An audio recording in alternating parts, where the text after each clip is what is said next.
আসসালামু আলাইকুম সবাইকে। সবাই কেমন আছেন? সবাইকে শুভ সকাল। একটা কথা বলি আপনাদের বাচ্চাদেরকে, সবাই ডিম খাওয়াবেন সকালবেলা উঠে। আসলে সকালে ডিম খাওয়ালে নাকি বাচ্চাদের জন্য ভালো। সবাই আমাকে সাপোর্ট করবেন, লাইক ও কমেন্ট শেয়ার করুন। বাবা গরম তো, তুমি গরমটা খাচ্ছ কেন? বেশি গরম না? তুমি কি খাচ্ছ? এটা কি কি খাচ্ছ? গরম গরম, এই যে আস্তে খাও। কি খাচ্ছ? এটা কি? ডিম? এই দেখি, তাকাও তো। এই তুমি ডিম খাচ্ছ? কি খাচ্ছ? ডিম। কি খাচ্ছ? এটা কি? এটা কি বলো বলো, এটা কি? এটা কি? এটা ডিম। কি এটা? বলো না, তুমি না সুন্দর করে বলতে পারো। এটা কি? হ্যাঁ, ডি। এটা ডি।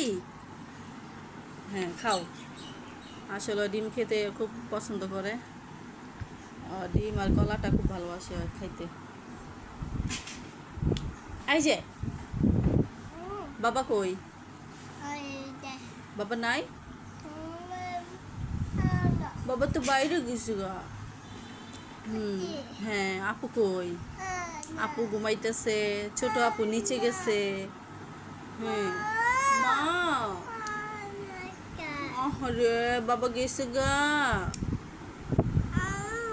সবাই আমার ছেলের জন্য দোয়া করবেন। আমার একটা মাত্র ছেলে, দুইটা মেয়ে। খাও, দুষ্টামি করে না, ঠান্ডা হয়ে যাবে। ঠান্ডা হয়ে গেলে খেতে ভালো লাগবে না। এই যে আর ওই কি করে, একদম ভোর 5টা বাজে উঠা যায়। এই জন্য ওর জন্য সকালবেলা ঘুমাইতে পারি না। আর এখন তো ঈদ, 2 দিন পরে ঈদ, সবারই স্কুল বন্ধ, তাও একটু ঘুমাইতে পারি না। এই যে এই দুষ্ট ছেলেটা, এটার জন্য ঘুমাইতে পারি না।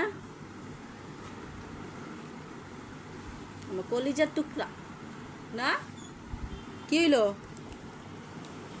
কোথায় যাচ্ছ? ওখানে ওখানে বসবা? একটু হাসো তো। এই যে জোরে হাসো। এই যে আসলে বাইরে অনেক বাতাস।